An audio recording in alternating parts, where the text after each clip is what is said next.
Hello, everybody. Welcome back to the Pulp, where we get into what's behind the work that we do here at Procon. We're your hosts, Bob, And Maddie. and today's episode is all about something simple but important, and that would be attendance. We know that life happens, but showing up on time and ready is a big part of how we keep things running smoothly and safely. In this episode, we're joined by a few of our team members to talk about what our attendance policy means to them, why it exists, and how it impacts your team, your performance, and even your paycheck. We'll also take a look at the whys behind some portions of the policy, not just the rules, but the ripple effects of accountability and teamwork that come along with it. So stay tuned at the end of today's episode, where we'll be revealing the winner of our giveaway. So Yes. excited to do that finally. Oh, I know I brought a copy of the card and I forgot to. I'll hold up the fake one, $150 Visa gift card. So with that, let's go ahead and get started. The first segment is going to be about what the attendance policy means. Yeah. So, Bob, I understand that there's going to be some changes happening to the attendance policy coming effective January 1st of 2026. That being with an increased focus on shift trades, coverages, and overall flexibility. What can you tell us about that? Well, really good question. I don't want to put the cart before the horse and share too much information ahead of the rollout meetings, which should occur around the same time frame as our open enrollment meetings. They haven't been confirmed to take place yet in October or November, but it will certainly be one of the two. But with that said, I'm happy to share why we are making the changes. We know that attendance can be a sensitive subject for both the employer and the employee, because as you'll see in our next segment, it literally impacts everyone. Right. But as stated at the top of the podcast, we do have to recognize that life does happen, and it doesn't always happen according to plan. So the revisions that we are going to be putting into place and sharing in Q4 are intended to provide some more flexibility to our employees and will allow us to integrate the latest technology through our UKG Ready app so that employees can drop, add, and cover shifts without worry of being penalized by the attendance policy, so long as they do it within the constraints that will be shared. It's also going to provide more flexibility to our supervisory and management staff, in that it will allow them to manage time off requests and call-ins in real time using that same UKG Ready app. I'm really excited for that. I think that a lot of our employees will find that helpful, and the swapping and trading and being able to do that all right in UKG is going to be a really helpful tool for everyone. Yeah, absolutely. I think implementation is supposed to begin at the end of this month, and Okay. we're all very much looking forward to seeing what it holds. Yeah, it should be exciting. So, Bob, are there any frequently asked attendance questions that you could answer here today or make clearer for our listeners? I would say there's many. I'll pick a couple of the most frequently asked, I'd say. In a manufacturing environment such as ours, the production schedule that we run off of is so important and truly drives the reason behind so many of the stipulations of the attendance policy. So one of the common questions that comes up, whether it's a new hire orientation or just because somebody's questioning their point total or whatever the case may be, if I'm 15 minutes late, why can't I just stay over by another 15 minutes and not receive that quarter point that I would have gotten? I'm making up my time, right? That's a good question. I've definitely heard new hires ask that before in orientation, so I'm glad you brought that one up. Yeah, well, I think it comes up. It just depends on what your work history is. I'm not saying that Procon is a better organization than those organizations are. We're simply different, right? So some jobs lend themselves to make up time, or if they're an at your own pace job, such as like a volume-based call center or general data entry, where the approval of something isn't hinging on that data entry. Sure. Those are the first types of jobs that a lot of us have, where they just do lend themselves to more flexibility of the set schedule. So again, we're trying to provide flexibility, but our schedules will still be our schedules. So for jobs such as ours in the manufacturing sector, we are held to a predetermined production schedule, not only on our lines, but also in our warehouses where we're releasing the product that we're running. So again, a long way of answering that question, but if I'm the employee that says, why can't I just stay an extra 15 minutes when I was 15 minutes late, and it makes it all even, it only makes it all even in that employee's paycheck. That 15 minutes of work to make sure that they've made up that time doesn't get a production schedule back on track where maybe we had to stop the line while we waited for additional help to show up because they were late. Right. So I mean, I know it's a long answer to a short question. That but makes sense. That's one example. Yeah. I know we talked a little bit about this beforehand, so with full disclosure, I made myself some notes. Another very common one, and I might get yelled at by HR professionals for sharing this, but it's such a common question. People should know what the answer to it is, and that has to do with the 7-minute rounding, right? Why do I have to punch in 7 minutes before? Why can't I punch in 9 minutes before the start of my shift, right? Either way, I might be punching in and hanging something up in my locker and going on my machine, whatever the case may be.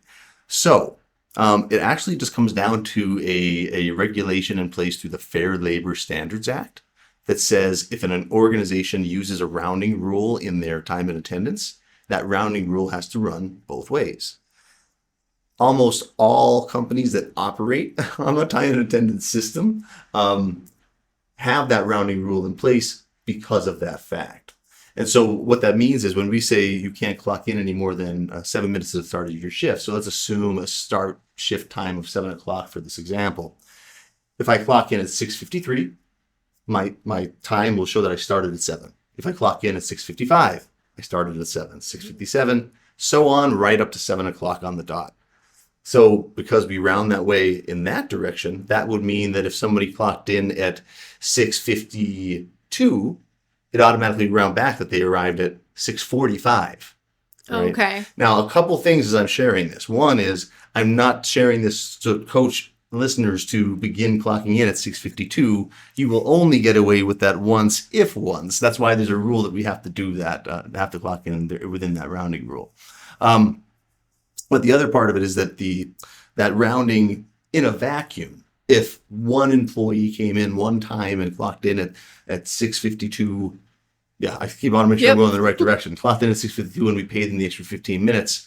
I assure you all that is not going to break Procon or hopefully any other organization that any of us have worked for.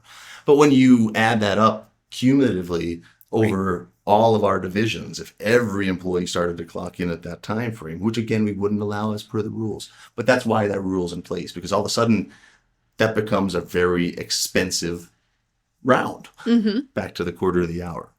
So those are just two of the more frequently asked questions that I would answer in the podcast. So could you explain a little bit about the expectations around timeliness and reliability that we have here at Procon? I can, and I'm going to keep it more a high level statement as opposed to what I might go over with individuals in a new hire orientation. It's most simply stated, be at work on time and ready to go when you're supposed to be, right? It's not just a paycheck or points total that is impacted by an individual's ability to be on time, but our coworkers and our customers as well. And I always try to look at, if I'm explaining to an employee why that's important, just putting myself in the customer's shoes and with the vendor, right? So if I'm ordering products from a company online, if it shows up 2 days later than scheduled one time, I might not question it, right? The second time, I may reach out, and if they tell me it's because they had too many call-offs in the warehouse, again, maybe a second chance. But if I'm aware as a consumer that every time I place an order with whomever it happens to be, I'm not going to use any examples, with an online vendor, and it shows up late, and they're telling me it's because they have call-offs, I'm not going to say, well, gee, I hope their employees start showing up on time. I'm going to go find a different vendor to make those purchases from. Right. And I mean, I think it's very helpful if we put ourselves in those shoes, and not just this, but other situations. Yep, that perspective is important. So that brings us kind of into what we're going to be talking about next. We're going to do interviews with some of our employees. So we've got a variety of perspectives to share how attendance and call-ins affect all of our team members. So we'll hear from operators, helpers, logistics, supervisors, scheduling. I think that was it. Yeah. A lot of people being paraded up through that interview area. There were a lot of very passionate people that had things to share but didn't want to be on camera. So just know that attendance is important, and your fellow coworkers feel the pain when there are call-ins. And so even though we don't have a ton of perspectives on this episode, just know that it really does affect them. And Yeah. 100%. All right, so we'll go ahead and jump right into those videos here. Looking forward to it. All right, today we are here with Yusuf. Yusuf, can you tell us what you do here at Procon? I'm here machine operator. I operate the rewinders. Operate the rewinders, perfect. How are you affected when an employee or a team member calls in or doesn't show up to work? When somebody we count on him to be there and he's not there, it affects not just us, but it affects the whole company. Starting from us that we have to move the people around. Some people who they don't know what they are doing, they start doing different tasks, and that can risk somebody get hurt. Plus the production is not there. Plus we have reflect all the way back to the customer who they don't get their orders on time. That means one person can cut the chain, and the chain reflects the One call products. in Yep, Yep. one call in. can affect it all. Thank you for You're sharing. welcome. All right, now we're here with Joe. Joe, can you tell us what you do here at Procon? I put reams of paper on the box line at the box line, and it's like if somebody else calls in sick, you go to a different spot and just fill in for the day right there, or just like if they need you on a paper machine to help out there, that's what you do. So when someone calls in, you usually have to go and fill in for where they were, or go to a spot that you aren't usually at, or you might have to be trained on something new to help cover for them, right? Correct. So is it better if people have good attendance and are usually here on time and on days that they're scheduled? I would say so. Yes. All right. Anything else you want to share about attendance? No. Okay. Thanks, Joe. All right. We're here with Jason now. Jason, can you tell us what you do here at Procon? I'm a rewind helper, just helping out on machines when I can, help the operator and everyone else around me. Perfect. How are you impacted, Jason, when a team member calls in or doesn't show up to work? It gets a little more difficult. I'll end up having to work my side of the machine, like say wrapping the rolls. And if a team member calls in, I'm kind of pulling double duty. I will have to work the front and the back end of the machine, or else I'll have to slide over and work on a different machine that I'm not too familiar with. Yeah, that can be uncomfortable, and it puts Yes. extra stress on employees that you work with when people call in. Yes. All right. Anything else you want to share about attendance? That should be it, I All guess. All right. Now we are here with Laura. Laura, can you tell us what you do here at Procon? I'm actually in customer service. I work with the customers on a daily basis. They send in their POs. I enter the orders in that gets sent out to the production floor. All right. Laura, how do absences or call-ins from employees out on the floor affect your daily job and your interactions with customers? It affects customer service more than what I think people realize, because customer service is the middleman between production and customers.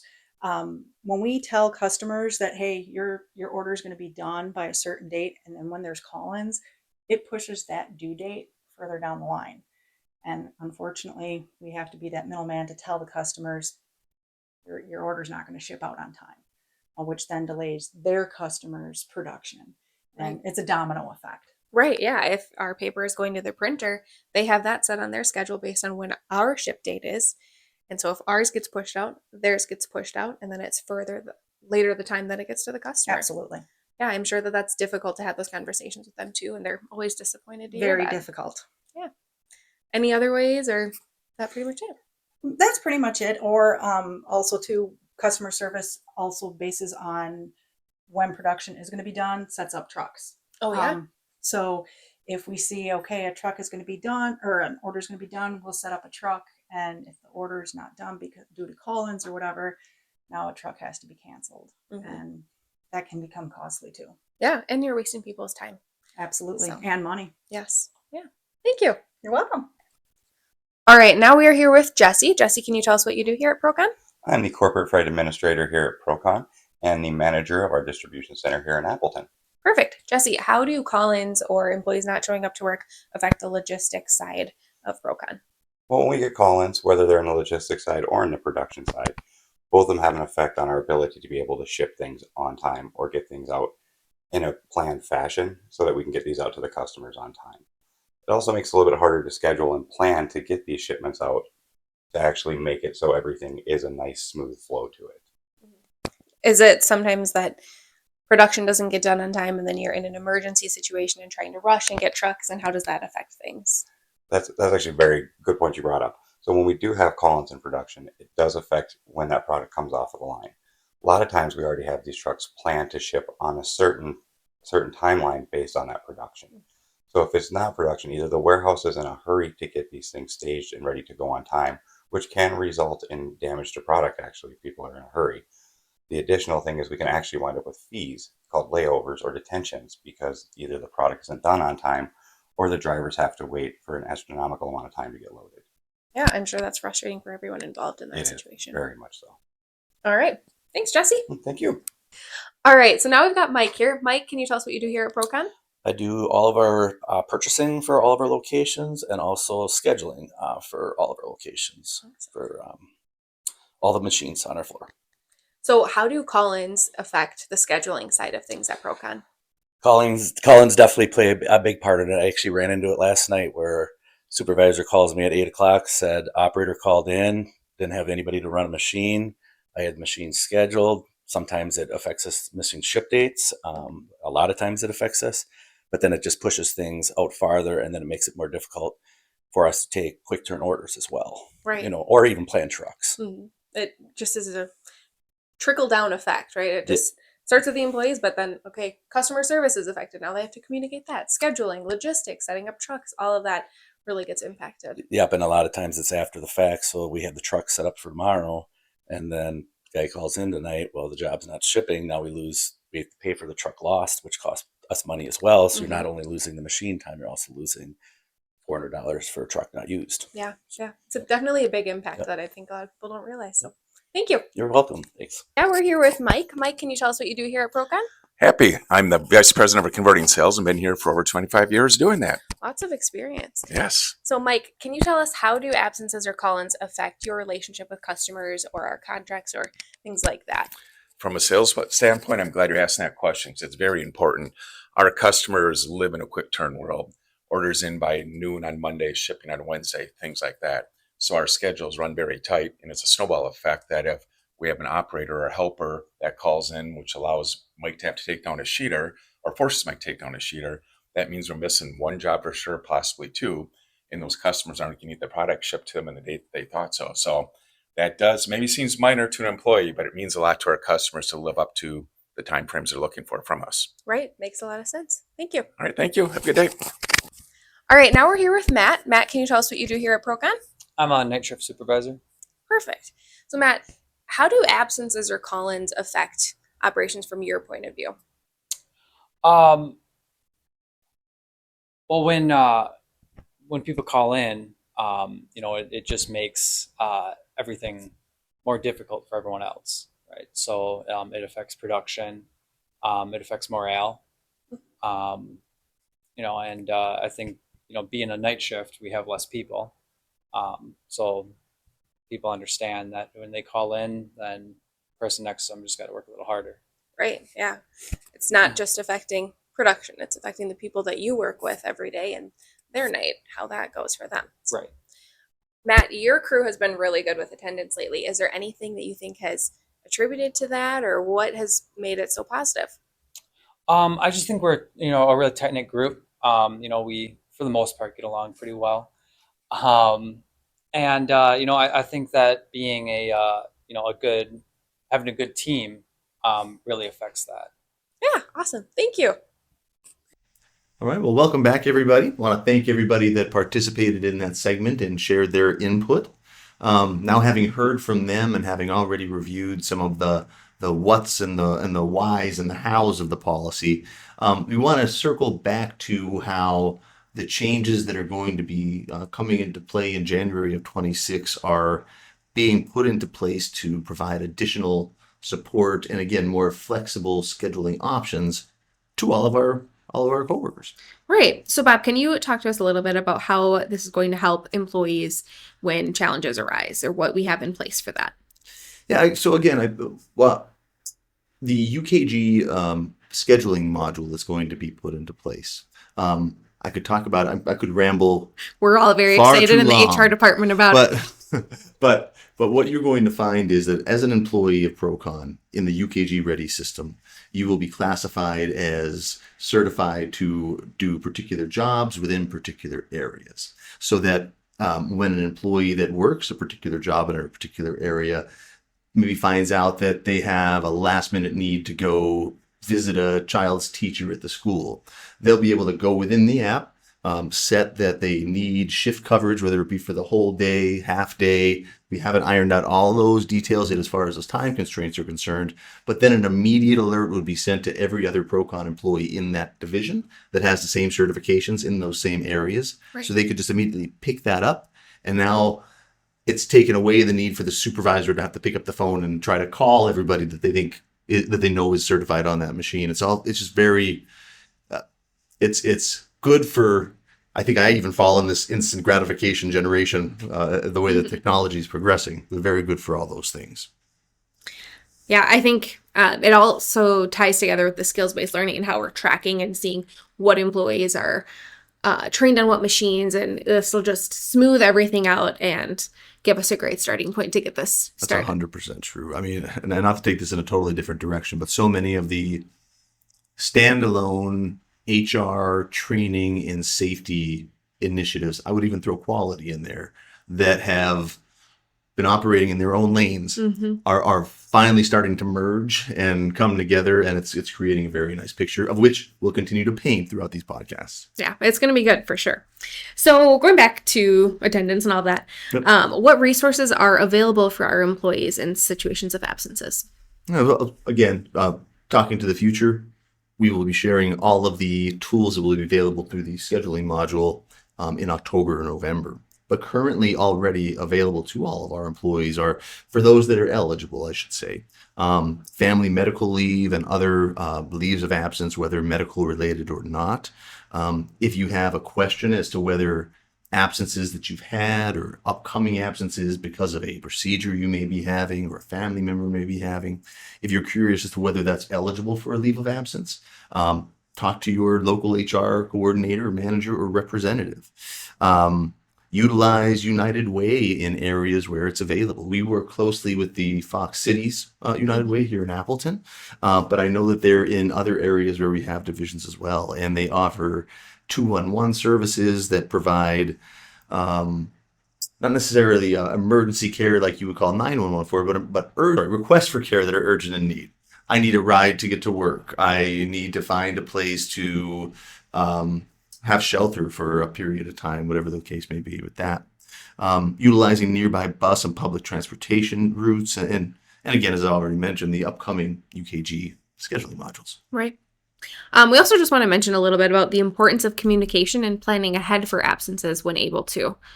Bob, do you have anything to speak to for that?